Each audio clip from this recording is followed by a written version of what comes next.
Hello, hello, good morning, everybody out there in streaming world. Welcome to another episode of the TMI Show. That's shorthand for the Ted Manila Information Show. I am Manila Chan. That over there is Ted Rall, way over there in New York City. I'm down here in Washington, D.C. Thank you guys for being here because we're going to bring you way too much information from all around the globe. Right now, Ted, here in D.C., we are anxiously awaiting Emmanuel Macron's arrival to the White House. They say it'll be around noon. Emmanuel Macron. Emmanuel. Although his name sort of looks like macaroon. I know.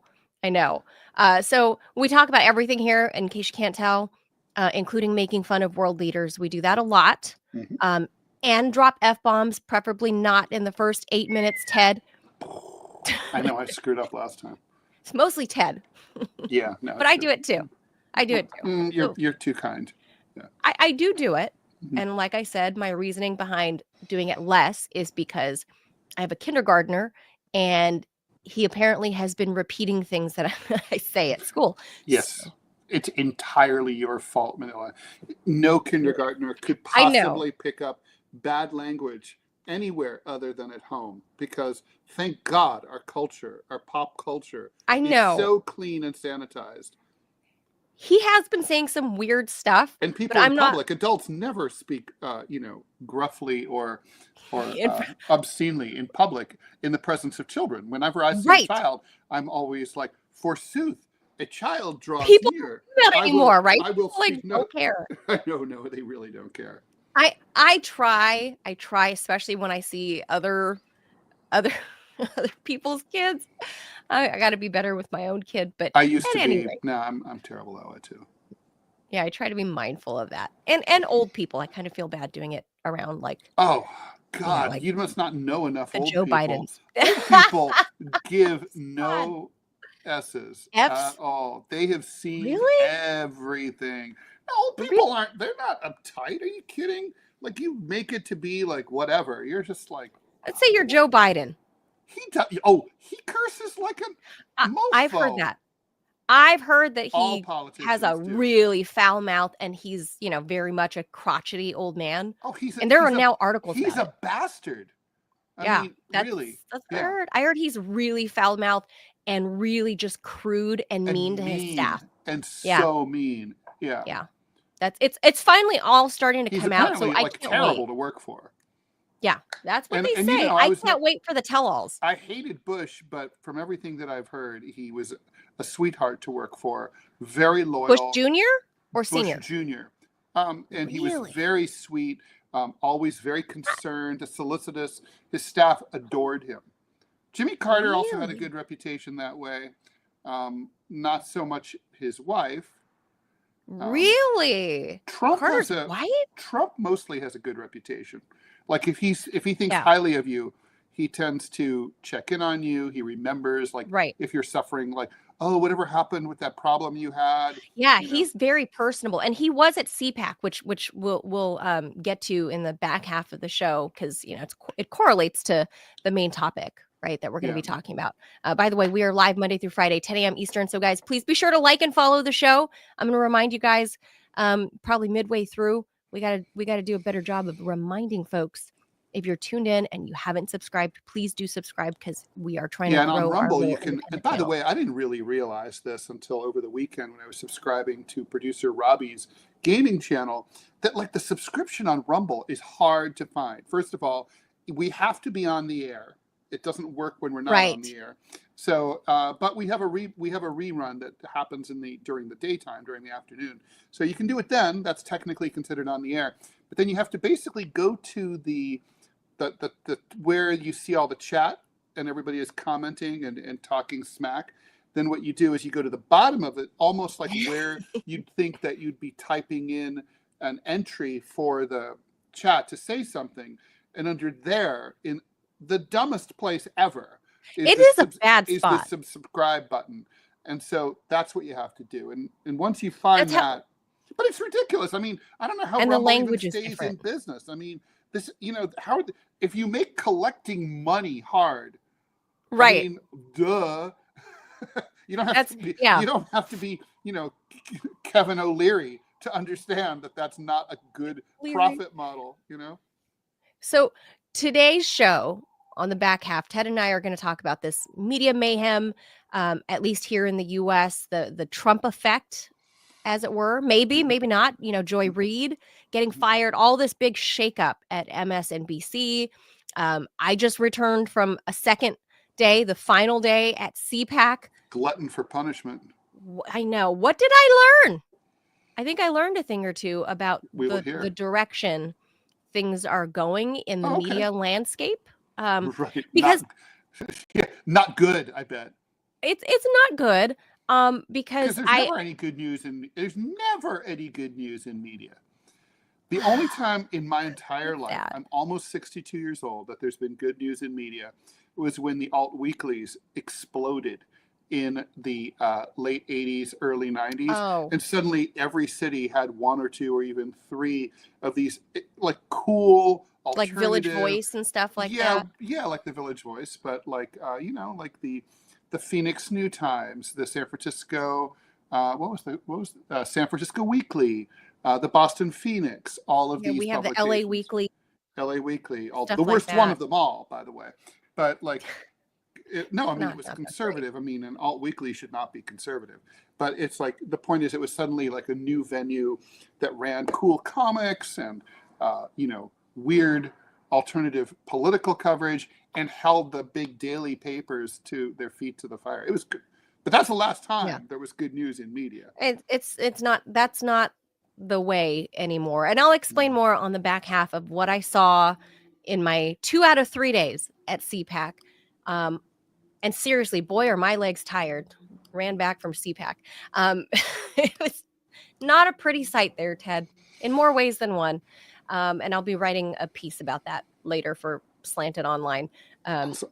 After I, can wrap my head around all the different speeches that were there, the pre-taped speech by Georgia Maloney, trying to act like she was, zooming in live, but she would intersperse like back and forth between active tense and future tense. And I don't know if that's a language barrier. I don't know. Maybe it's like a, translational thing between Italian and English, but it was so evidently pre-taped. It's like, Georgia, lady, it's 4:00 in the afternoon. I know it's 10:00 in Italy. You're not zooming in to talk to us at CPAC. Like, come on. It's not happening. I mean, Italians, she could be. I mean, they go eat dinner at 11 o'clock at night. That's true. But I just felt like this was super pre-taped. But, we'll talk about it. Other people were there. Robert Fico, the Slovak prime minister. Stabbed. Shanked. Right. Shivved. Right. But anyway, let's get to headlines and then we'll jump into that topic, because I think the media landscape, based on what I can tell, even in Trump world, where CPAC is the gateway into seeing into what the Trump landscape looks like, Ted. And it's not pretty for media, even though, Elon's there, the chainsaw and whatever. I'll get into that later. But yeah, we'll talk about that. Maybe he chainsawed Joy Reid. That's what happened at MSNBC. Now. All right, Reid's always been nice to me. Hi, Joy. I know you're watching. I love you. I don't. I do not like her. Did not like her show. I don't know her, but I think she was a political hack. We'll talk about it. Okay. Second half. Here we go.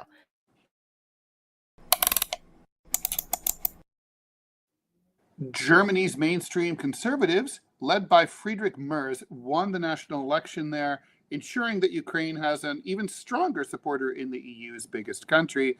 The far-right anti-immigrant Alternative for Germany, also known as AfD, became the nation's second largest political force, scoring number 2 in the election. Merz, who is promising to unite Europe in the face of challenges from Russia and the U.S., is expected to become the country's next leader. On Sunday night, he said that his top priority is to unify Europe.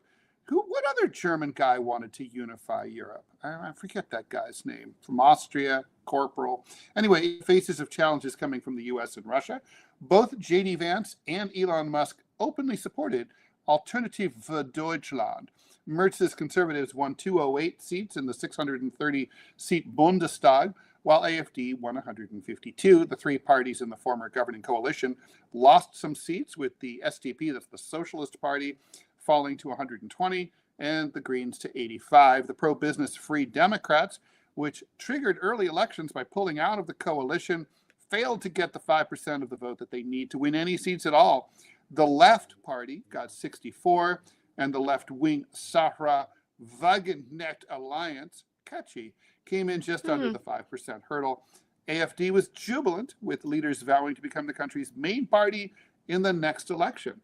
This was the largest turnout in modern German elections, with 83% of the electorate turning in a ballot. That's, of course, a lot higher than we ever see here in the United States. Yeah, she reminds me, the leader of the AfD, she reminds me a little bit of Lisa Kudrow from Friends. But you know, not as cute. More right-wing. Right, not as cute and funny, right? But oh yeah, okay. Yeah, Lisa Kudrow has this like really anxious, nervous. She's like the female version of like David Byrne. She's got this like bird-like quality. Yes, very. And she was just in that movie. In that limited series on Netflix, No Good Deed. She's really. I've not seen that one. Mm-hmm. But can we just take a moment to look at Frederick Merz? What is with the little? Charlie Brown. He's got the Charlie Brown thing, the tuft of hair. I have das Herren Tuften. Just shave that tuft. Yeah, that tuft is doing no good to anyone. And why does everybody have to have matching glasses? If you don't like that look, that's probably national health care. I can recommend a good haberdasher here in Manhattan. Next time Mr. Merz is visiting the UN, he can pop in and look, get a hat. Everybody has the same cut. Their frames are all the same. Like, whoever heard really of Germans being conformist and that's so unheard of. Uniting behind one leader, Ukraine, who is heavily populated in the West with a certain kind of ideology, Ted, in West Ukraine. I did not see that coming. Who would have thunk that this guy, like you alluded to, wanted to unite a new Germany to support the Western Ukrainian government. By the way, in today's Washington Post, there's an article about Ukraine. And in the caption, very casually, it's talking about whether Ukrainians are considering, now that they can be drafted over the age of 18, whether to send their kids overseas before they turn 18 so that they can evade the draft. And there's in the caption, there's like a little protest by little kids, and it's like they're holding free Azov signs. And and so Lord. Nowhere in the caption or in the article is it mentioned that Azov is a highly Nazified movement and battalion, deeply integrated into the political and military system in Ukraine. Let's not forget the party, the Right Sector with a K, SEK sector, the Right and then Sector. Also literally a political party. There's almost, whenever you see those pictures of funerals in Ukraine, like military funerals, there's often that red and black flag in the background, displayed next to the national flag, which the national flag of Ukraine is actually kind of cool because it actually has a resonant symbolism. The yellow top, the top half is yellow. That's the sun, and the bottom half is yellow. The wheat, right, and then the sky on the top, right. That's kind of cool. But anyway, but the red and black sign, that's the pro-Nazi. It is from World War II. It's from the collaborationist regime of Stepan Bandera, and who is celebrated all over Ukraine. There's statues, there's postage stamps. But yet this guy is over here saying that he's gonna unite. He's like, I feel like he's not far enough of a departure from Olaf Scholz, not only in the kind of a dorky, nerdy, like mousy kind of a guy look that he has. He's not a good looking dude. He looks like Reddy Kilowatt. not only that, this, forthcoming chancellor, like he's like really Angela Merkel looks like she could beat him up. But he's not a far enough departure. Or she could I eat think. him anyway.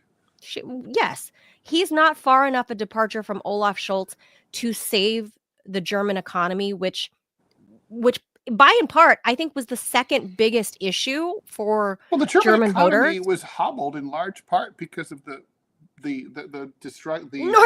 Nord Stream pipeline, being blown up. I mean, energy is an incredibly important part of the economy, and if you suddenly have to pay high energy prices, as we know here in the United States, it affects everything. It's one of the reasons that inflation's out of control here. And look, immigration. Is that it's not that eggs necessarily, that there's fewer chickens or anything. It's like, but shipping those eggs costs us more. That's a part of it. Well, the reason that AFD, and we're gonna have a guest on at the chicken place costs. We're gonna have a guest on from Germany tomorrow to talk about this and the rise of AFD. But the part of the reason that the German right, and I don't call them, I don't necessarily believe they're the far right. They're just right wing because everybody else is so far to the left, right? Well, they are a right wing party. So they're a right wing. In the United States, they would really not be considered very far right. I mean, they'd probably be. I mean, honestly, they might be slightly to the left of like MAGA and Trump. Correct. But because AFD in Germany, they're for a lot of stuff that for example, they're not against. They don't think that they think climate change is happening. They're less far right than than Republicans from Texas, right? Right. So, but one of the driving things on their platform, which put them at number 2, they'll be the number 2 party at the Bundestag, is immigration, which is very similar to the MAGA people here in the U.S.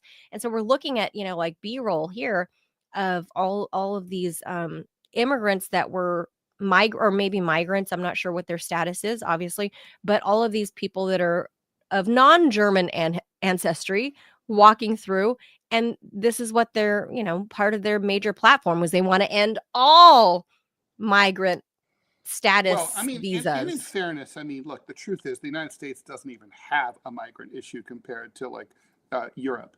I mean, the volume and the percentage by population of migrants that they've absorbed over not just the past few years, but over the past 10 years is massive. I mean, the demographics of major cities relative to Europe, their population. Yeah, I mean, like in other words, you really notice the difference if you're walking through the streets of Paris or whatever, or even smaller cities like Marseille, in a way that you just do not know.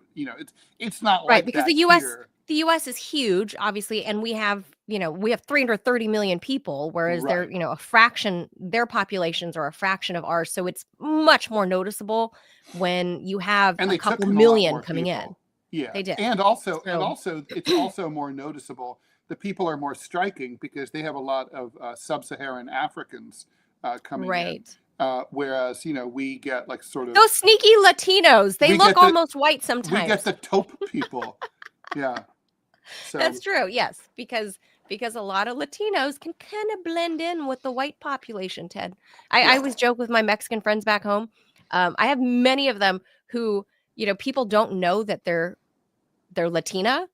And so sometimes people will be talking badly about them, but they're American-born Latinas, but they hear people talking anti-Hispanic crap. Anti-Hispanic rhetoric, and they're like, they'll turn around and be like, "Hi, I'm so and so. My last name is whatever." So then they get to be like Steve Martin in The Jerk, where he hears someone talking racist stuff, and he's like, like, "Excuse me, I am a Negro," but he doesn't say that. And Steve Martin is the whitest person who has ever existed. That is true. But anyway, we'll be talking more about this in detail tomorrow, so you guys don't want to miss that one if you're into we'll have whole an expert German come in politics. To talk about this. It'll be good. Yeah, he's from Germany. From Germany. I forget the area, but anyway, let's move on. All right. Today's the 3rd anniversary of the invasion of Ukraine. The invasion has left over 1 million people dead or injured on both sides. The anniversary coincides mostly Ukraine. That's true. Coincides with Trump's increasingly critical rhetoric towards Zelensky, which has alarmed U.S. allies and some in Trump's own party. Trump's called the Ukrainian leader a dictator without elections, blamed him for the Russian invasion, and asserted that it's not very important for Zelensky to be part of peace talks. I would agree with all of it except that last part. Now, I mean, you gotta, obviously, the Ukrainians have to be at the table.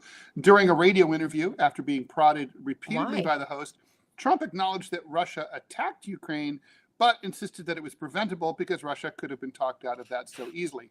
Well, that's true. Zelensky has pushed back against Trump's attacks, but also added a new dynamic when he said that he would be willing to step down if it meant that the war would end or Ukraine could get into NATO. Republicans are largely, what a clown, are largely placing their faith in Trump to wind down the war as prospects look dim for further aid to Ukraine in Congress.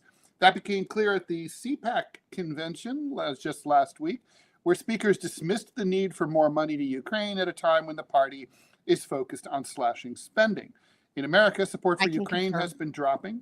Late last year, Gallup found that half of Americans want to end the war as soon as possible, even if it means letting Russia keep territory that it captured from Ukraine.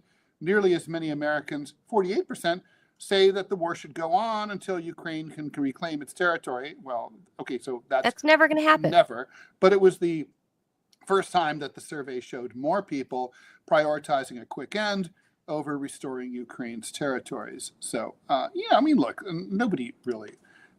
this is just going to continue to drop. I mean, this is just sort of, it's not even specific to this war. Whenever the U.S. is involved in a war, when it looks like it's going well, like let's say a great example of that would have been the Gulf War, which went very well, very quickly, and came to a quick end. That was a popular war. Americans like wars like that. Like, we win, we get in there, we win, we leave, the end. Right. But Americans don't like wars of attrition like Afghanistan that grind on endlessly with no clear goal. And that's what this one looks like. And, and it's like, again, it's really hard to justify sending all that money overseas when we have so many pressing needs that are going unaddressed here at home. Yeah, I disagree that I feel like Ukraine it'd be nice if they could come to the table and talk, but certainly not this moron that's currently the president, because I agree with the Russian sentiment that he is officially out of office. Yeah. The power should be ceded to the speaker of their house. That's what their laws say. With President Putin, I would say, look, sir, this is just this is their regime, right? This is their government. You got to just deal. It's like once you start getting into, Zelensky's like, well, I don't want Putin to be president of Russia. I don't want it. No, but the thing is, it's like, this is who you've got. The spoils of war go to the victor, right? Like, and they're not the victors. And the main players. The main point here. The main point is getting rid of NATO. The main players at the table, though, are Putin and Trump. The Zelensky problem is going to solve itself, Manila. When there's an election, he's gone. So, that's why he's trying to thwart the whole thing by being like, well, just let us into NATO and I'll cede power right now. I'll do it right now. It's like, dude, you're kind of missing the whole point. The war started because you wanted to join NATO. Right. That's the whole point. That's a non-starter. Right. And by the way, I have had this discussion so many times. I'm still waiting for one person, just an ordinary person. You don't have to be an expert. You don't have to be in the media. You don't have to be a politician. I want to hear one person who supports Ukraine who disagrees with the following statement, that if the U.S. were in the same position, it would not invade. In other words, Canada joins the Warsaw Pact if it still existed. And suddenly our neighbor right on our border is a member of an anti-American military alliance in which any attack on one is an attack on all. So that if we have a problem with Canada, that the French have to launch ICBMs at us. No American president would do anything other than invade. It's not even liberal, conservative, Democrat, Republican. It would never be acceptable. Communist, ever. Fascist. We would have to. You just couldn't tolerate that on your border. You just It couldn't. would never, ever be allowed. That's, I mean, And because it's kind of like, well, we have no technically shoe Canada's on the other foot, you technically know? Canada's an independent country. They can do what they want. But get real. I mean, look at what the U.S. did when little tiny Grenada was getting sassy and they were socialist, and Reagan's like, yeah, you got to go. Yeah. Or the missiles in Cuba. Shoe Cuba was an on the other independent foot. country. They could do whatever they wanted. But, Kennedy's like, yeah, no.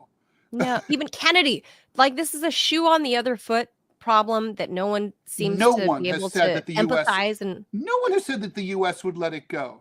No one. because they know, like, that is an undeniable fact. But the whole negotiations of, allegedly Trump and Putin about to meet very, very soon, and I think that's part of, the next story about, Emmanuel Macron coming here, is he's trying to thwart that, and he's trying to buy time. Just like Zelensky's trying to buy time, he's saying that he's going to step down if NATO allows Ukraine to join, because this gives him an off-ramp, Ted, to avoid embarrassing re-elections, because he will lose. I mean, I don't think he has 4% support like Trump said last week. I don't think it's that low, but not too far off either. I think Zelensky is trying to give himself an off-ramp, trying to save face, trying to avoid having to do elections. And literally trying to figure out a way he can get to his Lake Como estate with his wife's mother, who's already waiting there with, yachts and whatever. He's just trying to figure a way out. I don't think he needs to be part of these conversations, because it's going to be null and void. Well, he does. Look at he the does stupid need, laws he's passed. He needs one security guarantee for himself. For himself. Because his family. Because otherwise the FSB is coming to look for him, right? And he's going to have right. he's going to be out the window, or he's going to be like, he might be fishing at the lake, or polonium tea, or whatever. He'll be fishing at the lake, and he'll just fall over, drown. If he gets that approval, if Putin says, "Don't worry, it's cool," then that's it. He can take that to the bank. That's good enough. Yeah, let's go on to Macron, because I think this is. He'll be here in about 90 minutes, supposedly. Okay, French President probably already landed. Emmanuel Macron will meet Trump today in D.C., where he's expected to present a European plan for peace in Ukraine. That should prove interesting. European leaders were stunned last week by Trump's abrupt reversal on alliances. I don't know why they were stunned. Trump said all along this is exactly what he was going to do. Macron wants Trump to understand that Russia poses an existential threat to Europe, France, and Britain. Yeah, because Russia's definitely going to invade England. Europe's only nuclear powers are said to be likely ready to provide a European military force, including boots on the ground and naval ships in the Black Sea, to secure a peace deal in Ukraine. Combining military, financial, and humanitarian aid, Europe has given more than the U.S. for the war in Ukraine. Suckers. Many European nations say they're prepared to increase defense spending after the wake-up call that the U.S., an ally of 80 years, may not have their backs in the future. The U.S. has their backs. The U.S. just doesn't want to continue the stupid war that never should start in the first place. That's all. I hope Trump understand. Doesn't listen. I really hope Trump doesn't listen too much to No. Macron, because I don't understand Macron, why. I don't know what's up with him. And also, I got to tell you, Trump reads opinion polls, and he knows that Macron is a dead man walking. He's on his way out. He's a lame duck. And if he wasn't, he couldn't run for re-election and win. I mean, no, not at all. I really don't know, Ted, if at this point these European leaders, like the new guy in Germany, if Merz is genuine, or even von der Leyen we're looking at, or Macron, do they mean a Starmer? Do they really genuinely believe that Vladimir Putin wants to reconstitute the USSR? Like, do they genuinely believe that? Or more, and go into Western Europe? Right. Like, this is like. No, I mean, here's the thing that's really I can't funny. understand People always it. talk about how militarily expansionist Russia is. I'm like, okay, so how there's books that show maps of empires and how they grow and how they contract, they're history book map books that are unchangeable, not like the internet. So the thing is, okay, Russia has not militarily expanded since the 19th century. I mean, it just doesn't invade other countries. And like Right. and I swear They're to like, God, oh, on but my 10 years Facebook, ago, Georgia, 12 this years one ago. dude said, well, and that's like, they didn't even, It's the same thing. that was It was the same thing. It yeah, was over NATO. It was the yeah. same freaking thing. And also So, it was and about a it's buffer like, zone also, but it right, wasn't like a same full-fledged problem. invasion. And then like the No. thing, yeah, it's just like, oh, they want to, they want to go into all these other countries. It's like, no, not really. No. I mean, like, What evidence? and Like, there Putin is no has repeatedly evidence in the said past 100 that putting the years. Soviet Union back together would be stupid. He doesn't want to. He Russia, actually wasn't a fan of the Soviet Union anyways. No, not at all. No, he doesn't. He was a child of that era. He didn't want it. He actually didn't like it. And that's why I But don't also, get... they talk about things like Russia invaded Chechnya. Okay, so Chechnya is in Russia. Okay, so that's like the U.S. invades Ohio. Like, what people don't get is Vladimir Putin, not because I know the dude, but from everything I've ever read about him, he's a capitalist. Yeah. He likes money. Yeah, he likes and business. by the way, all my cartoonist colleagues always draw Putin and Russia as if it was still the Soviet Union, with like hammers and sickles and the bear and all that. I'm like, what are you doing? Not at all. He was not a fan. He was not a fan of Mikhail Gorbachev. He was not, but not in any way. Not and even his predecessor Boris Yeltsin, he had differences in opinion on how to govern because he was his junior, right? Oh, he had contempt. Putin had contempt for Yeltsin because he was a drunken clown. Yes, and it made the country look foolish. But anyway, I don't get why the Western world hasn't moved on in their depiction of who Vladimir Putin actually is when he's literally a Christian conservative. It's propaganda. Capitalist. It's propaganda, man. He's a Christian conservative capitalist. Like that's that's literally just point blank. That's all he is. He's a Christian conservative capitalist and democratically elected. He tried to join NATO. Early on in his presidency, he reached out. Well, so he was not president yet, but he was during a high Clinton. Official. Yeah, under Clinton, he asked Bill Clinton, "Can I join NATO?" And Clinton's like, we joke about this all the time. We always joke about it. Like, and hey, Bill, can I come hang out? When he was mayor of St. Petersburg, he changed all of the street signs to English and Russian because he was like, "Oh, we're the future he is was to actually be a tied in with the fanboy. West. We want to be completely part." He used to be a fanboy of America. We told him to fuck off because we needed him as an enemy. You're not playing your role. You're not being when he was young, evil enough. When he was young, he was actually a fanboy of the West.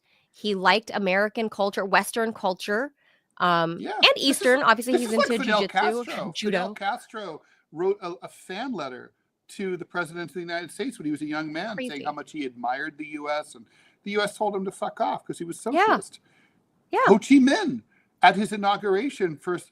There were American flags at his inauguration because he thought the U.S. was anti-imperialist. Or anti-colonialist, I should say. Yeah. Oh, man. Which they pretended to be after World War II. Yeah, I mean, but poor Ho Chi Minh didn't realize, like, I guess at that point, news couldn't spread about, like, Puerto Rico or Guam yet to Vietnam for him to know. Right. Like, the U.S. is kind of expansionist and imperial and colonial, so, But this is back then. He couldn't know during the Vietnam War that this is how these territories are governed. But anyway, I just am afraid. Let's talk about Greenpeace. Oh, last thing, Macron, when he comes, Ted, do you think he's gonna influence Trump to go in the direction? Well, because Trump has a reputation. Last person to chirp in his ear. That's exactly what I was going to say. Yeah, Trump has that reputation, right? Like whoever the last person in his office, he tends to listen to. And I hope that's not the case now. Or I hope someone comes in right after Macron. So I hope Tulsi Gabbard runs in there afterward and is like, no, ignore everything he said. Wrong. This is wrong. This is wrong. This is wrong. Here's the whole 3-ring binder of why everything Emmanuel Macron just said was wrong. I mean, I got to say, if I'm Trump, I don't see what Macron and Merz can offer him or the U.S. that makes anything that can be appealing. You know, all they're offering is a continuation of more of the same. I mean, nothing. It'll grind on, and I don't think, and he doesn't want that. He just doesn't. I don't think Trump wants and that. You could say he should, but he doesn't. Yeah, I don't think so. All right. Greenpeace is in trouble. There's a trial set to begin today in North Dakota that could force the environmental organization to shut down. The company behind the Dakota Access Pipeline, called Energy Transfer, sued Greenpeace and other activists in federal court back in 2017. Energy Transfer claimed that the thousands of protesters who camped near the construction site for months delayed the start of the pipeline, and poor babies, it increased their cost by at least $300 million. A federal lawsuit by the company was dismissed, but then it filed another one in North Dakota State Court in 2019. That's the one going to trial today. The pipeline company's lawsuit claims that Greenpeace and the others engaged in an unlawful and violent scheme to cause financial harm to Energy Transfer, physical harm to its employees and infrastructure, and to disrupt and prevent Energy Transfer's construction of the Dakota Access Pipeline. Greenpeace counters that the lawsuit is designed to silence free speech, but vows to continue in its campaign against fossil fuels and their climate warming solution. Greenpeace USA says that if it loses in North Dakota, the organization could face financial ruin, ending 50 years of environmental activism. Greenpeace argues that Energy Transfer is being disingenuous about the purpose of the lawsuit, which the company denies. The case is simple. Big Oil wants to silence its critics, says Sushma Raman, interim executive director of Greenpeace USA. She says Energy Transfer is abusing the legal system to silence critics by filing a strategic lawsuit against public participation, a SLAP case. I have thoughts about SLAPs, but I've talked about that enough times before that I'm not going to get into that now. You know, this reminds me a little bit of the situation with my neighbor, Steve Donziger, who was a environmental attorney who won a multi-billion-dollar settlement against ExxonMobil, which was found guilty in an Ecuadorian court of having poisoned the environment for local indigenous Ecuadorians. And they flipped the switch using their incredible wealth and political power to basically make him, he was the plaintiff's lawyer. They turned him into a defendant and basically alleged completely falsely that he had somehow bribed the judge in Ecuador to, which, by the way, if that were true, it would be for the Ecuadorian courts to pursue, not an American court. But it wasn't true, obviously. And anyway, he ended up in house arrest, really near where I live. He was in prison. Then he was released to house arrest. I visited him in his apartment. I mean, these oil companies are fucking ruthless. And they have buku bucks. They have all the money in the world. It's the same playbook, Ted, that the U.S. government employs, like they did to our friend John Kiriakou, right? Mm-hmm. The same thing is that they will just drain all your resources until you're flat broke, until you can't fight back anymore. Yeah, do you remember that? Do you remember Kiriakou's what he found in discovery was that one of the AG at the time was told by the prosecutors, we don't have anything on Kiriakou. He's probably not guilty. And they said, charge him anyway. Make him defend himself so he'll go bankrupt. That's the whole idea. And I feel like that's kind of what's happening here with Greenpeace. Obviously, they're the fiercest of all the activists, Ted, I gotta say. They will go out there. Earth First is probably more militant. You think so? I don't know. These guys will go out there. These guys are bigger. Against whalers and get fucking hosed with giant whaling ships hosing them down with water and they get rammed by the Japanese ships. Oh yeah, this is they are some brave ass people. And listen, I know some people that were out there during the protest, both as reporters and people protesting during the pipeline, the Dakota Access Pipeline, and from what I've seen, there hasn't been enough environmental reports and studies done because these pipes would literally pose a threat to the viable drinking water for some of these the native population there, right? The indigenous people who their territories are are on either side of what this pipeline would be, like that's just shit, because now you're separating parts of their territory, right? Their sovereign territory, and you're putting both sides of their water rights at risk. I just feel like this is, I don't know, a shitty thing that this company is doing, because they have effectively lost, and certainly lost the PR fight. But now they're more emboldened to do this because Trump is back in office, and That's he's true. like, drill, baby, drill. And I think this, And look, you know, they may it's have not the a good law thing. on their side. I mean, it is certainly true that they lost a lot of money. I'm sure that's true. Sure. And it is also true that the goal was to impede the project. And so I guess the argument would be, like, you engage in civil disobedience. The price of civil disobedience is that, you know, you may face consequences in the courts. There's no guarantee that you won't.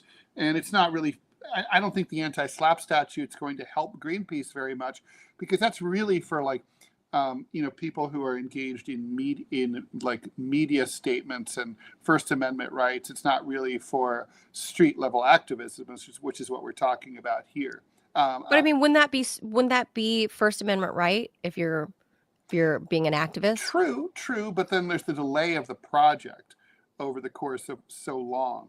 I mean, certainly, you know, this energy company did suffer a financial setback as a result of these protests. There's no question about that. Sure, there's their water. See, if you're looking on the map here, that's the Standing Rock Reservation. Mhm. Like, it cuts right through their water source, and that's, you know, I'd need to see more details of, like, an environmental impact Well, study. I think that should probably be their defense. There is a doctrine in the law where if you are allowed to break the law, if it's to prevent a greater harm. And the classic example of that is, you're walking down the street, a house is on fire, you see a child screaming at the window, you break down the door, You break in, you break and enter, you burglarize the house to save the kid. Well, and kidnap the kid. Kidnap the kid. You shouldn't be charged because you're trying to avoid a harm. Or more like the kid that's trapped in a hot car. For example, you break the window. You break the window. You hurt. So that's like, I would hope that Greenpeace's attorneys would make a similar argument. Like, listen, we were trying to save people's drinking water. Without that right. If that water gets contaminated, you know, they could die. So you're at risk. Yeah. I mean, look, that's their only river, the Standing Rock defense. Reservation. Yeah. So I don't know. Maybe I should have gone to law school, like my mom said, Ted. Yeah, I often think that law, you know, here's the thing. I like the law, but you know what I don't like is the fact that it's all based on technicalities. It's not based on, like, I don't like we don't have, like my lawyers always like to tell me, it's not a justice system, it's a legal system. And yes, and there's a lot correct. of aspects of it that I don't like. And one of the big ones that I discovered in my LA Times case is that, like, you have the whole precedent idea is so stupid. It's like, basically you need to find precedent, somebody that did it first, right? And it's kind of like, stupid. Someone did it before you, but, like, maybe your thing is the first time it ever happened. Maybe your thing which is in my the case first. It kind of was. And it's like, but, like, you know, so that it really shouldn't be based on that. Well, look, just be like, Gloria Allred. Does this everybody knows who she is. Law, yay or nay? By the way, Gloria Allred was on my side. So was her daughter. Really? Well, she, you know, very famous litigator, right? Mm-hmm. And feminist. She famously, a feminist, she famously said, everybody gets as much justice as they can buy. Well, she's right. That's simple. Yeah. So I don't think Greenpeace is going to be able to fight big oil. I mean, Greenpeace has relatively deep pockets compared to you and me. But like, yeah, compared to an oil company, forget it. Not going to happen. Yeah. Although it's not technically an oil company, it's a pipeline company, but same difference. Whatever. They're backed by big oil. So. Totally. Weight loss drugs are not just slimming waists; they're shifting the economy. About 16 million people, that's 6% of all U.S. adults, take GLP-1 weight loss drugs like Ozempic, Mounjaro, and Wegovy. These overconsumers are already reshaping food, travel, healthcare, and other industries. There's evidence that the demographic of people on these drugs overlaps with big spenders. a group some analysts have called over-consumers. Cutting their daily calorie counts in half or more is resulting in all sorts of interesting consequences. Still coming to light, Ozempic and its cousins Mounjaro, Wegovy, and Zepbound might not be the light bulb, jet airplane, or internet, but their impact is expected to be so significant that Jan Hatzius, chief economist at Goldman Sachs, predicts that if 60 million people take the medications by 2028, GDP will rise by a full 1%, or several $1 trillion. Analysis was based primarily on the idea that healthier people mean a healthier workforce and in turn lower healthcare costs. And to put that into context, except that you're stuck using this forever, Ted, for your lifetime. In terms of the GDP impact, for people who don't think about this that much, economists like to see an annual increase of GDP of 2 or 3%. That's like considered a robust economy. So 1% is a big portion of that, right? It's like half of 2. And all coming from these Wegovy and Ozempic people. And so the article that I found this in was published in Washington Post. And it's a very long article, but they go into detail. Obviously, we didn't go through the entire article, but the detail of it was the fact that there is a personality type that is the user of Ozempic. And they tend to be what WAPO is calling the overconsumer. And part of how they were calculating all of this was that these are people that, let's say they were extremely obese. Let's say they lost 100 pounds, and they highlight a guy that did. He lost like a grand total of 100 pounds in 2 years. And that guy is now spending over $100,000 a year. Obviously, he has the disposable income to do that on things that he never did before, such as vacations, fancy clothing, like look good, feel good type, stuff that he's spending his money on. And this is a straight older white man. I don't know where or why I got the impression that he was an attorney for some reason, but anyway, he, along with a lot of these other people, are people that have a lot of, discretionary income to make it rain on buying, fancy cold pressed juices, to buying high-end cuts of meat. And they're going into a different lifestyle that is considered a high-end lifestyle. So that is part of why the economy, especially with like the vacationing and like health and fitness economy, those environments are going to see a ton of money flood in, because if you're looking at 60 million Americans who are now suddenly thin and they want to feel good and go, look good because they've lost all this weight, that's a lot of money that these people have in discretionary spend, Ted. But as you and I were talking about before we went on air, let me remind everybody that this magic shot, you're going to have to use for the rest of your life. And it's not been around for so long. There's that. Your brain also needs a certain level of fat and cholesterol in order to fight, to combat against like degenerative brain issues like Alzheimer's and Parkinson's disease. You can't your body needs a certain level percentage of body fat.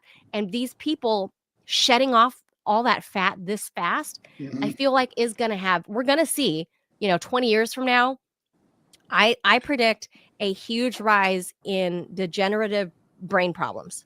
I predict that you are right. I also predict that cancer will come out of this. I mean, there's never been any kind of just take this magic pill or whatever, right, in terms of dieting that hasn't had some, really, really awful consequences. I mean, remember Fen-Phen? I mean, yes. Basically it's like sign up for Ozempic now, and I guarantee you in 15 years, you'll be watching, cable news, and it'll be like, did you take Ozempic back in 2025? It's like, you could get a big cash settlement if you're still alive. Yes. I enjoyed Fen-Phen, Ted. LLP. I dabbled in the Fen-Phen, not because I was ever overweight. That wasn't the problem. I liked the upper effect. Okay. Yeah. But that's bad. It was bad for you, right? And your liver. So. Well, yeah. Yeah, people did, So there's that. what's the word? Die. That's the word. So yeah, so I stopped playing around with that because I didn't, weight wasn't an issue for me. I just enjoyed the upper effect, and I could get so much done, Ted. It was, wow, in my 20s, man. But again, something I dabbled in, not something I planned on using for the rest of my life, which is what I don't know if these people that use this stuff, if they have considered that it's one thing to do it if you're a celebrity and you're trying to fit into that dress for the Oscars or whatever, shed the extra 10 pounds or whatever. If you're a celebrity, hire a trainer. I mean, that's what they do. They do. But this, I feel like all these new magic, everything magic in this little bottle or little pill or whatever, just be wary. Yeah, I have no proof. By the way, I have absolutely no proof that it's dangerous. It's just instinct. Oh, I don't either. It's like let's put it this way: this could be the very first time that something like this happens, and it's fine. It could be the very first time. Could be this time. Could be. Don't worry, Lucy's not going to pull that football away from you, Charlie Brown. She's going to leave it right there. You're going to be able to kick it. Field goal. It's going to be amazing. Enjoy. We could be wrong, and this could be, the first time in history that Big Pharma is just omniscient and they know everything that you need and how you need to feel good and look good. Don't worry. And benevolent. They're just benevolent. They're there to just so you feel good and look good and live a nice, long, healthy life, and not because you're going to need any of their drugs. All in the thin and trim with a flat tummy and beautiful sculpted Totally legs. Trust Big Pharma, Ted. I totally trust them. Yeah, because they've never done anything. They've never Everything lied is to us. It's safe and effective. No, of course. Safe and effective. Yeah. All right. That'll do it for headlines. Let's get into our last topic, our main topic. I'm going to go ahead and hit the jaws.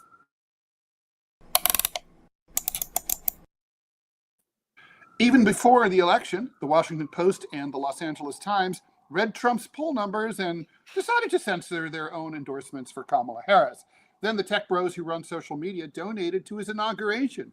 ABC News and Meta decided to punt in court and pay out big defamation claims that Trump probably would have lost. Yeah, we could call them bribes if we wanted. And we do want. If Trump's bullying chilling the media? It certainly looks like it. MSNBC has now canceled Joy Reid's primetime TV show. In another indication that journalists are under siege, a Mississippi judge ordered a newspaper to take down its editorial on a local political matter. So we're going to talk about, and Manila is fresh from CPAC, where the big names did not bother to engage reporters. We're going to talk about the muzzling of the news media, the supposed watchdog of democracy. Is there a Trump effect, Manila? Yes, and I would say some of it is good. That's my first instinct, is that, not because Elon completely freed the bird, did not completely free Twitter, because he, does take it out on, I guess, people that he doesn't like. Okay, fine. He owns it, right? It's a private company. He's the owner. Okay, I get it. We're living in an Elon world. But for the most part, we're not seeing the same censorship, I would say, as we were, as revealed by the Twitter files, right? By like Matt Taibbi and the like, from the first iteration of Twitter. And I think that was like the first foray into a new media landscape that is not quite, I don't know that the media was ever free, Ted. That's the problem, at least not in my lifetime. But it was freer, I would say, than let's say from, I would say 2016 up until 2 years ago, right? Like 2022, 23. So in that 6-7 year span, we saw not only a contraction of media ownership to be owned by a handful of companies, including social media outlets being owned by just a couple of big tech bros, but they all, because it's owned by a handful of companies or a handful of people, they all kind of sound the same. They all kind of say the same thing. We have, Joy Reid on there, MSNBC, owned by Comcast, that owns like everything on regular television or cable television. They've all said the same stuff, and it was all propaganda. And I know the intent of the tech bros coming to kiss Trump's ring in the last couple of months was meant to be the opposite of that, I suppose. But, is the media really free? I'm going to say no. And I'm not going to blame today's media, like what I saw this weekend at CPAC on the last day. I got a new understanding from my return from CPAC, and it's this. Now that Trump is saying, the media is free, and to be fair, Ted, he never went after anybody the first presidency, right? He didn't. Rachel Maddow said, "I'm going to get thrown into a camp. I'm going to like." Rachel Maddow said all this crazy stuff. If Trump comes to power, I'm going to be thrown in prison. Okay, no, lady, that didn't happen. Wasn't going to happen, and he's never threatened to do that. But what I did learn from CPAC is that even if the social media companies freed speech, the actual newsmakers, for example, at CPAC, the people that were there to give the speeches, not a single one of them came out to Media Row. And I went day 1 and I went day 3. Mm-hmm. Not a single one of them bothered. Like the old days, I used to go to CPAC like years ago, like 2014, 15, 16. And you would see a good, I would say a good 30%, like 1/3 of them would come out after their speeches and mingle and mix with the press and not be afraid to take questions. I think what we're seeing at CPAC was that none of these people want to answer to the fourth estate, that they want to be able to issue diktats and, repeat Trump talking points without any pushback, without any ramification. So is that really a free press? I don't know, Ted. If they're not willing to talk, all we can do is analyze and, as a press, analyze and guess what, let's say Robert Fizzo, who was one of the speakers, physically present. I can only guess what he meant, in his speech. I can only surmise, right? It'd be different if I spoke to him, but none of these people came out to speak. To not even any of the TV networks, like Newsmax was there sponsoring everything, and I didn't see one big speaker come out to Media Row, not one. So I think that's the way that they're going to kind of censor, is by only talking to select press when the newsmakers feel like it, and when they have, and it's going to go to their softball chosen outlets, if that makes sense. I agree with that. I think that what's going on is that legacy media organizations that had tremendous power, I'm just going to choose one randomly, CBS News. Think about the power that, like, say, being on 60 Minutes had. I mean, here, I'll give you a personal example. I had a column, my second column ever to appear in the New York Times op-ed page. It was in the 90s. I probably received 2,000 or 3,000 handwritten letters as a result of that column, and I got an offer for a 6-figure offer for my next book because of writing that column. Now, I appear on the very quite frequently on the op-ed page of the Wall Street Journal, which is frankly a better and more prestigious opinion page than the New York Times. It's certainly better written. And nothing happens. It's like, sure, people will comment on it, but you'll get a few hundred comments in the online, and it just disappears. I mean, so right. The problem is that media has been atomized, right? So there's all these blogs, there's all these podcasts, there's our show, there's a million things out there now, and none of them is really quite as important. There's no big 900-pound gorilla anymore. So you can pick and choose. And like, can you live without, say, the New York Times? If you're, a politician, 100% you can live without them. And what you do is this is about promoting your message to a friendly audience. People are tending to gravitate towards sources that, it's not like everybody watched Walter Cronkite when I was a kid. It's like people are gravitating towards, like, if you're a conservative, you're watching Newsmax, or, if you're a lefty, you might follow Joy Reid to her Substack or whatever. The point is that you're going to be, so people you're just able to narrow cast your vision to the audience that you specifically want. So why do you have to bother with mainstream or talk to anyone who's going to ask you an uncomfortable question or be even mildly annoying? It's like basically they don't need us anymore. And it's technological. It's just the way the media landscape has been democratized. And that means with no 900-pound gorilla, the balance of power between the same number of 454 congressmen that existed before, and now the 5 million media outlets that did not exist before has shifted, right? I mean, now they have the advantage. Yeah. Like, okay, so for example, with Joy Reid or MSNBC, and I know you were friendly with them, and I have my complaints about MSNBC. Obviously, it's corporate. I mean, it's corporate Democrats. Look at those two, right? Like, look at Mika Brzezinski and Joe Scarborough, right? Like, so all of their numbers are down. Everybody, all of their numbers are down, no matter what ratings company you use, Nielsen, Ipsos, whoever, Quinnipiac, everybody.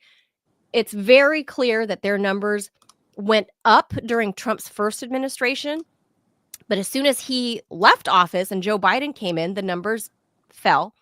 And what's more interesting, I think, is this time around, with Trump coming back to power, you would think you would see a rise again, because MSNBC was largely seen as, the anti-Trump network.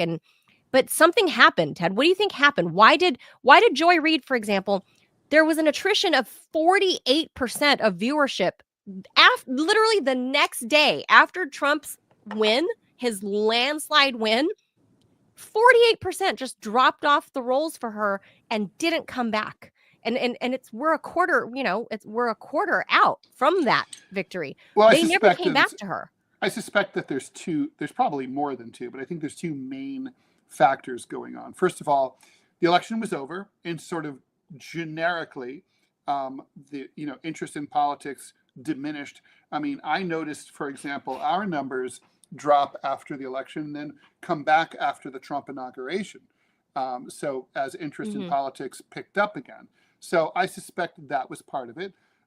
Also, I think Democratic media, like epitomized by programs like Joy's, and MSNBC was the absolute epitome of this.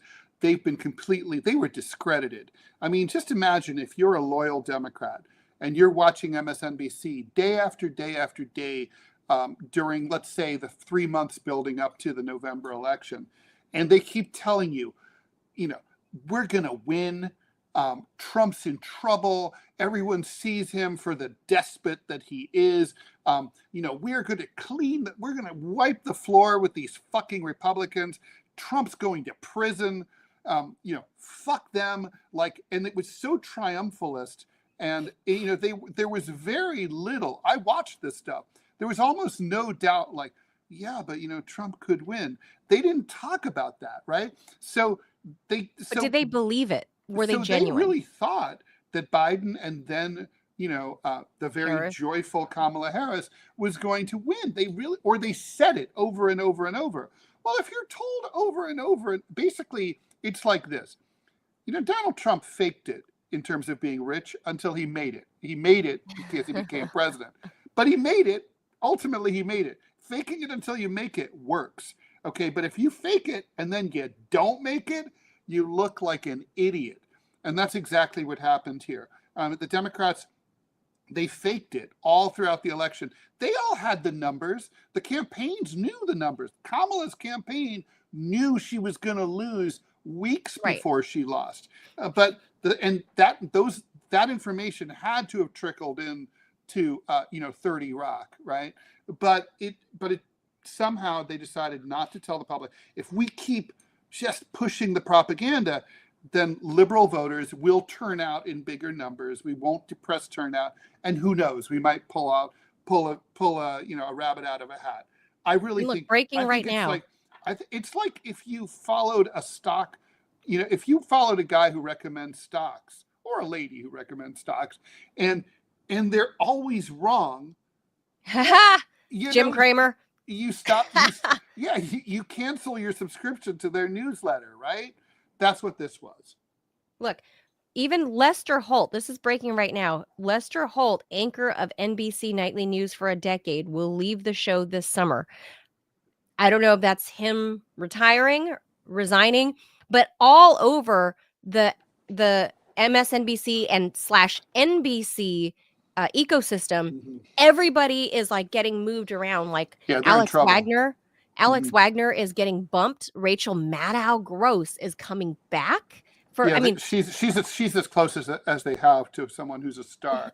Right. And I it's guess important everybody to tell else people, is like down. We need to distinguish between firing and having your show canceled. In the NBC, ecosystem, and this might not be quite as true going forward, but historically, what's happened is if they cancel your show, they back burner you. They bring you on to do fill-ins and weekends. Yeah, Alex Wagner is getting bumped down to that. She's becoming correspondent and contributor. So they rotate you around. I mean, Joy's already she's already churned through several different iterations of programming in her career. So at NBC, they keep you on retainer. I don't know if they keep paying you as much or if they just... Her show pays her a $3 million contract. $3 million. So I don't feel sorry for her. I look at her. Fine. She had bad takes. I feel like she was female Al Sharpton. She was constantly race baiting. It was constantly like, let's shit on white people.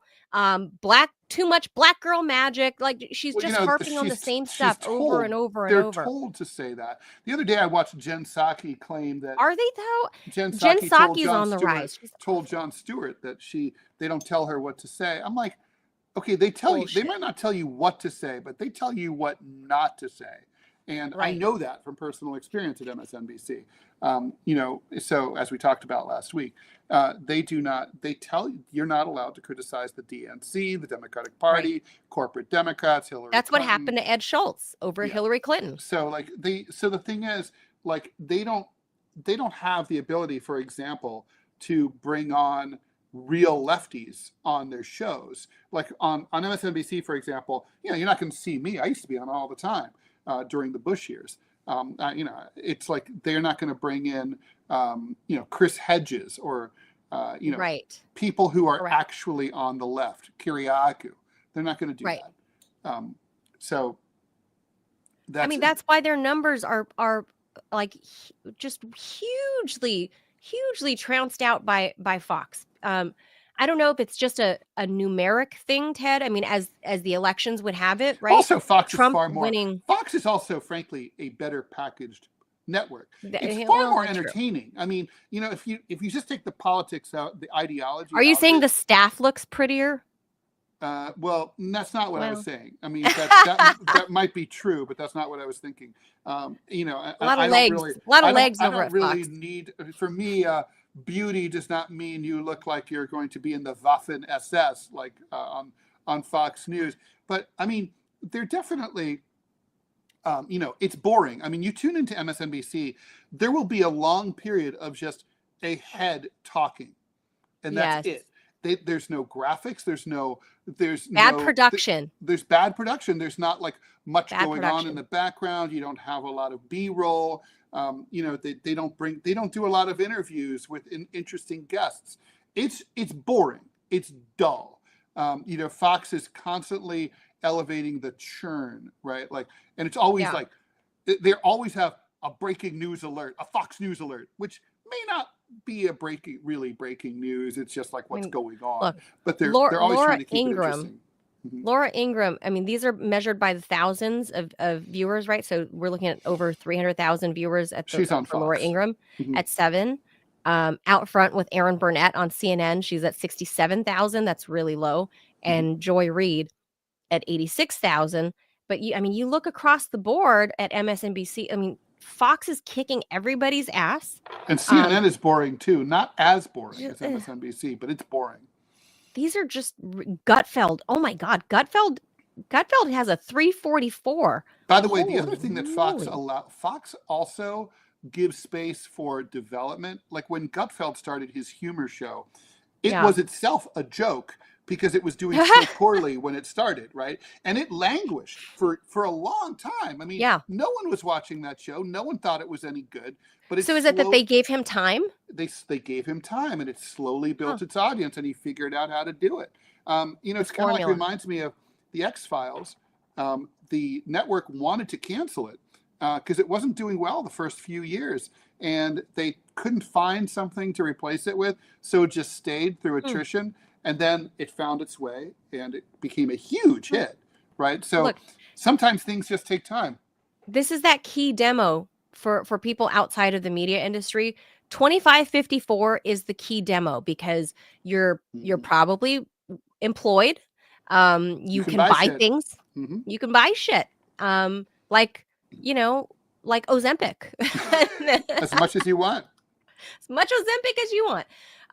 And this is that target demo. So among all of these different shows, man, I'm just looking now at the numbers from Adweek, Ted, and I'm floored.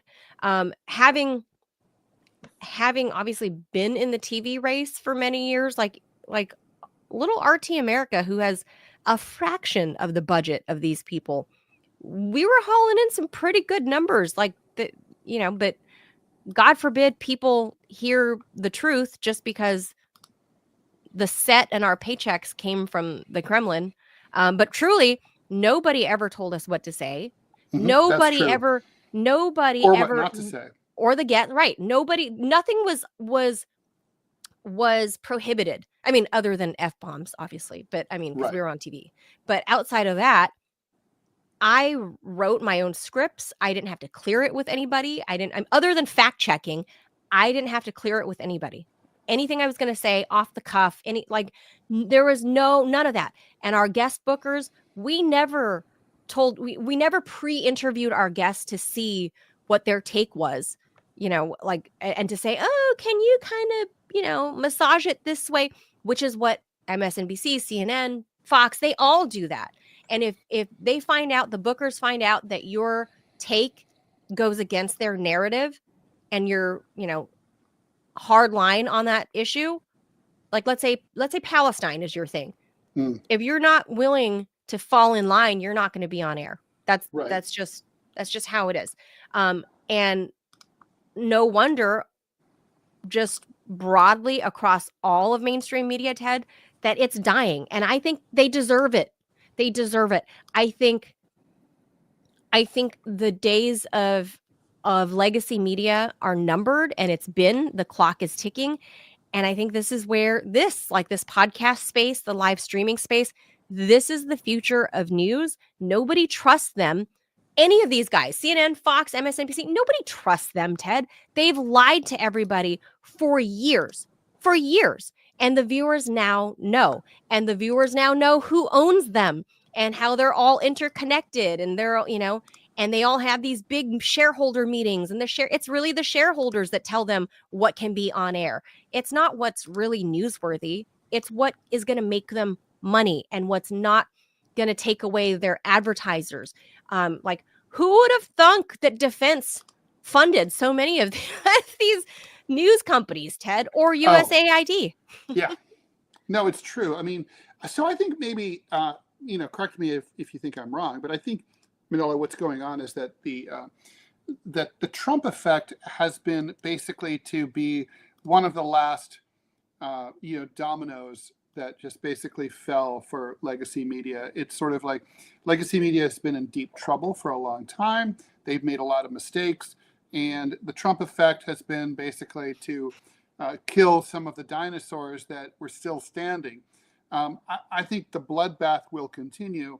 I don't think there's any room in the middle. I think no one cares about moderation, centrism, bland, milquetoast, anything. The future is far left and far right. That's it. I mean, that's not even the future. That's the present. And as soon as investors decide to put their money in those kind of media outlets, they're going to start to see some returns. Yeah, I think we're at the precipice of a brand new breed of media, and I think it needs to happen. And maybe in the future, Ted, maybe we will see, everything is cyclical, like fashion, right? Mm-hmm. Like bell bottoms and big baggy pants are back in style. This is what kids wore. This is what kids wore. I remember in high school in the 90s, kids wore big baggy jeans, and I'm so glad that they're back because they're really way more comfortable than than those skinny tight pants. Much more forgiving for all you moms, but it's like a 30-year cycle, right? I don't know if that's going to be the case for media, if it's dead for good, but I feel like it shows that not only Americans but the population around the world understands the game. They're sophisticated now. They can't be duped anymore. So either modern media, they can be duped. I don't think not like they used to in, let's say, in the 90s, for example, to rah and rally around Bill Clinton. It's not that easy to manufacture consent unanimously anymore, the way it used to be by way of the media. And maybe someday it'll come back, Ted. I don't think it will. I think it's actually it's just too many disparate views, too much money involved, and I think we're just going to see this fractured media space for at least for our lifetimes. Mm-hmm. That's my impression. And Joy Reid is, I think, one of those faces that there's Clovis. One of those faces that represent something negative where people are fed up with a lot of this race conversation and too much of this DEI woke conversation, which really, really was really heavy on her show. And boring. Because it's always the same. Yes. Like just blah. And who wants to keep talking about race? Like what? Is there anything else in the world, Ted? Like, can she talk about ice cream flavors? That would be more interesting than being like, well, let me tell you, race. I mean, having been on Joy, I've been on her show a bunch of times, and I gotta say, and I've talked to her off the air, she's a smart woman. And I'm not saying she's dumb. And she's cool and interesting. I mean, I guess my point is that there's the culture of that network is toxic. If I had worked there as long as she had, I bet I'd be doing the same shit because they'd be paying me, millions of dollars a year to do the same line of crap. And after a while, you become that person.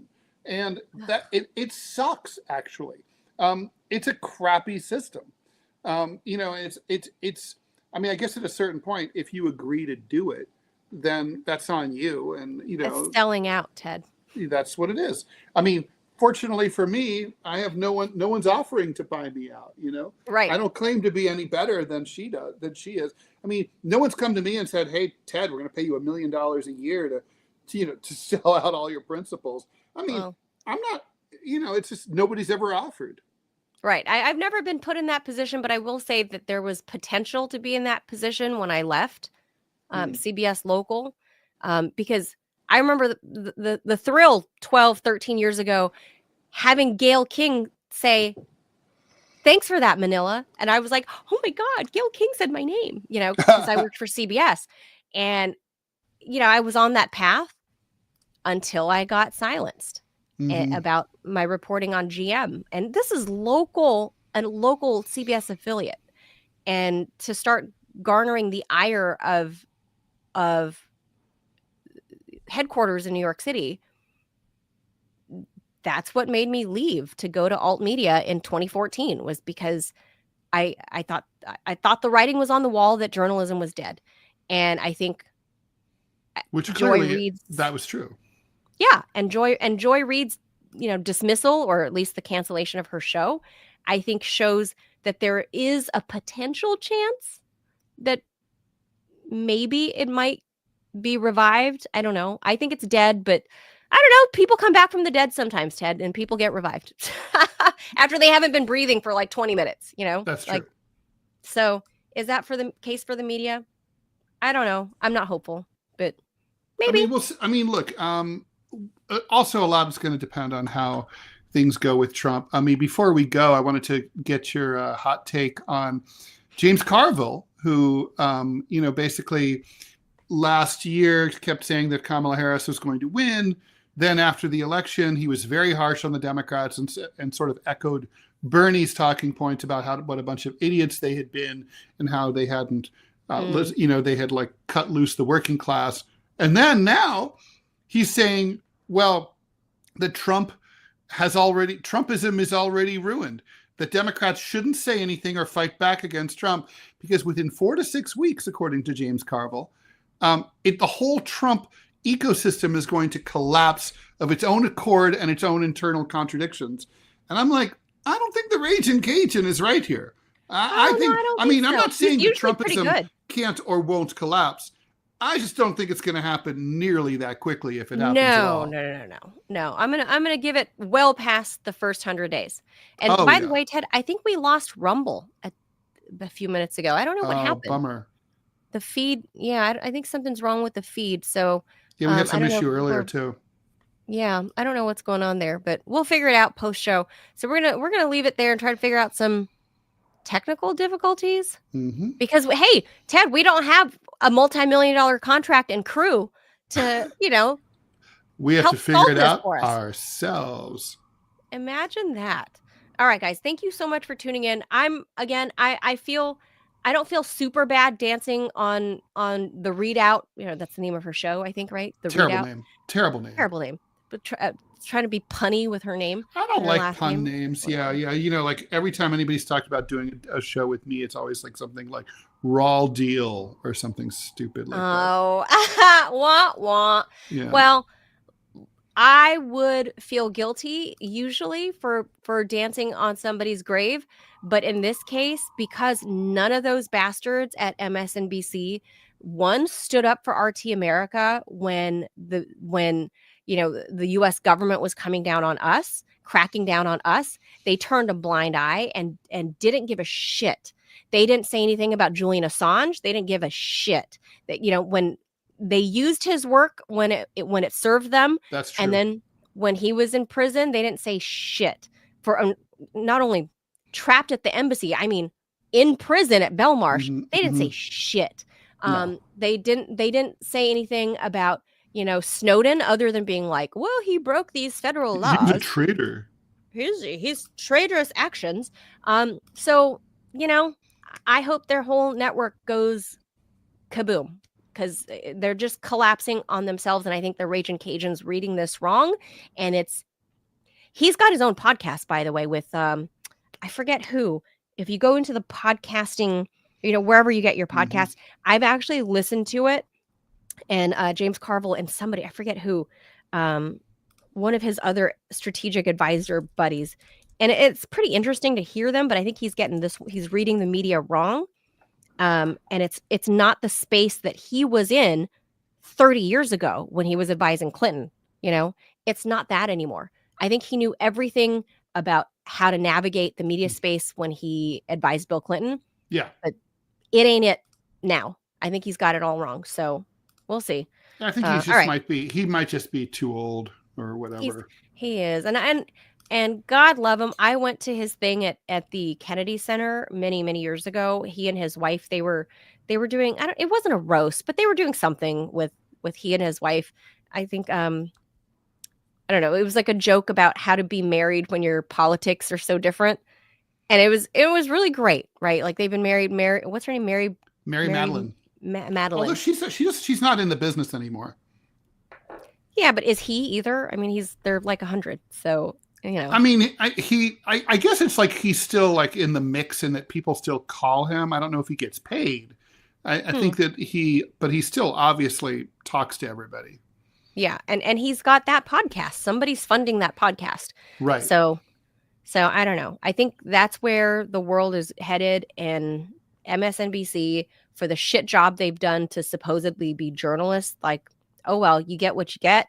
And Joy Reid, sorry, sister, better luck next time. You've done better than me already, so I'm not crying for you, Argentina. Fair, totally that's fair. that.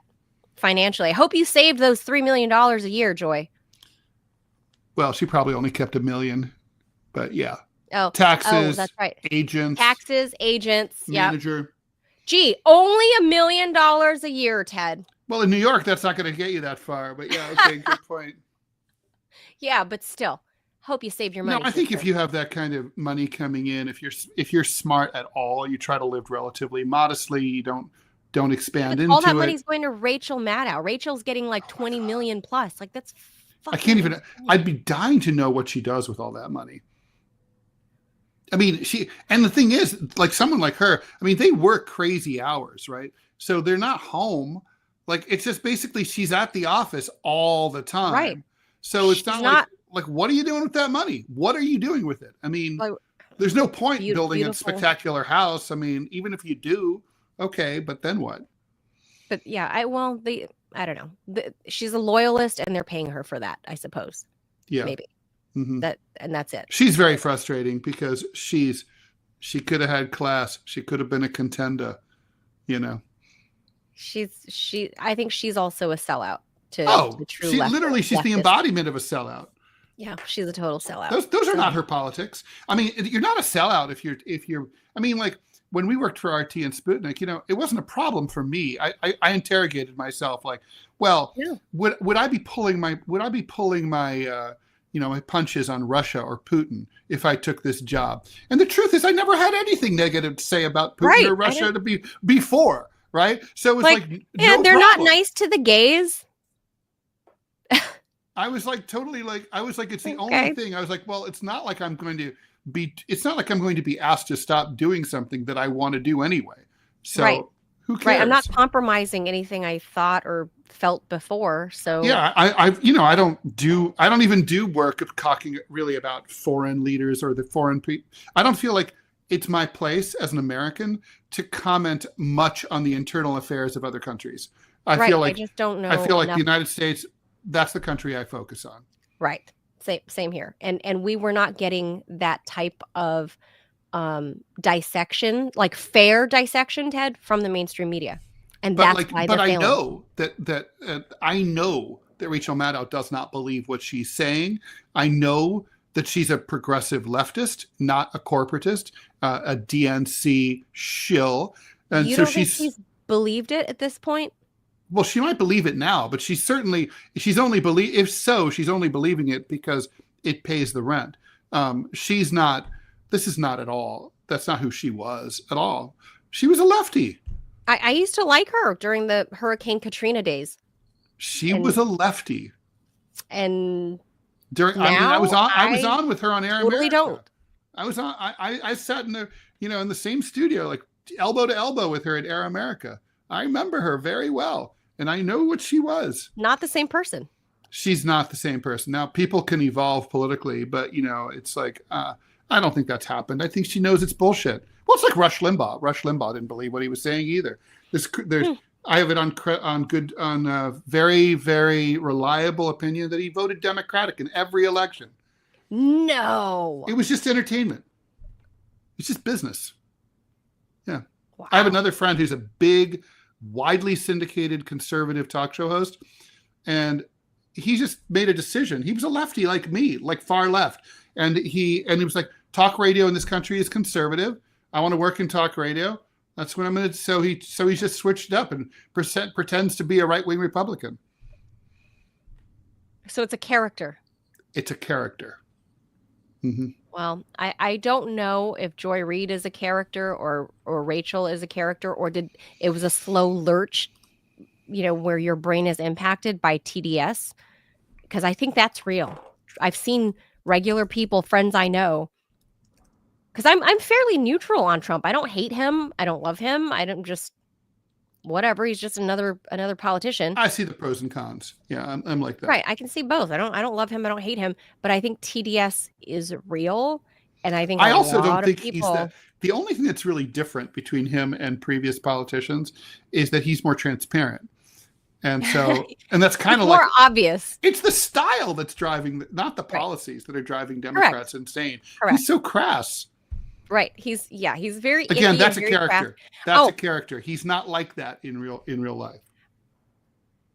Before we go, I gotta say, going back to CPAC, so I stayed there for the Trump. He closed out the show, as it were, right? He closed it out, and people will never. I don't think. I mean, I don't know who's going to sit through and watch like C-SPAN's coverage of Trump at CPAC. But I got to say, Ted, I mean, as far back as I was, and I would say it's like 60, 70 yards back from the Trump stage, that's where the press, we were corralled, right? We were an island unto ourselves. We were not allowed to. I couldn't even go in the regular general access door, Ted. They refused me entry with my media pass. I had to stay strictly in the back because I'm media. And Trump, though, he's hilarious. And I've seen him in person multiple times speaking. He's very witty. And he was like, I don't know if much of it was written down anywhere on a prompter anywhere, but he was kind of off the cuff and he was like making jokes and crap. I mean, he's a funny guy. And that's from what I've heard within Trump circles is he is actually in person a very charming and witty guy and cracks jokes, and people generally kind of like him. I mean, if people could put aside their politics and they just, didn't get offended by some of the stuff he said, he's actually the guy you want to be at a dinner party with, is probably the best way I can put it, because he will be the life of the party. He'll crack jokes, and he's actually he was very cordial to the guests that were there at CPAC, obviously, right? This is kind of his victory parade. And I think if people actually listened to the whole CPAC speech, you would find that he actually is more of a positive guy than that the media won't give him credit for. He's actually like jovial and jokey and well, positive. I think that's pretty obvious. You think so? But that's to you. Yeah, certainly nobody it helps MSNBC to be a New Yorker too. Yeah, maybe he's a consummate New Yorker. Consummate. Yes, that's just it. It's cynical humor, which I find funny, and maybe because it's like New York humor. Like he's kind of cynical and kind of upbeat, which is weird, but very funny. So I'll just say that if you want to watch, you can find it on CPAC or C-SPAN. Oh, CPAC has it too on their own website, but. Having been there, that was the only time I saw the crowd riled up, Ted. The only time everybody gathered, and they were all on their feet for the whole like 40 minutes that he was up there. And other than that, the crowd was like kind of blah. It was like a blasé. Day one had a little energy, less on day two, and nobody was there on day three. Wow. Depressing. Yeah. So, well, I think it's just because everybody went for inauguration, and I think the conservatives are, tapped out financially. It's expensive to come to DC. So, all right, that does it. We got to figure out with producer Robbie later on. I'm sorry if you guys are watching this later. The Rumble feed, I don't know what happened, but we've been having trouble with it all morning. We're gonna hopefully not face this kind of trouble tomorrow, Ted. So I'll try to figure out what's going on. I'm gonna. Oh, look. I had some Rumble issues over the weekend with the DMZ America podcast too. Well-dressed nerd saying Mad Cow has spectacular houses. Oh, that's true. Yeah, when you're making $20 million a year, you don't have one house, Ted. That's true. True. Yeah. There it is. Yep, our normal rumblers have had to move over to the dark side, to YouTube. That's what I'm popping up. Thank you, Ray. Yeah, here we are. Yep, our Rumblers had to move over to YouTube. Oh, That's what okay. happened. All right. Well, something happened to the feed. Maybe somebody will be saying here. We'll figure it out. But yep, they're saying the Rumble feed dropped. Yep. All right. Well, we'll put it up in the rerun. Yeah. All right, guys. We're out of here. We've got to figure it out. We'll see you tomorrow at 10 a.m. Eastern. Bye, Joy Reid. I'm just saying. Bye. Adios, amigos. See you tomorrow. Bye. See you tomorrow. Bye.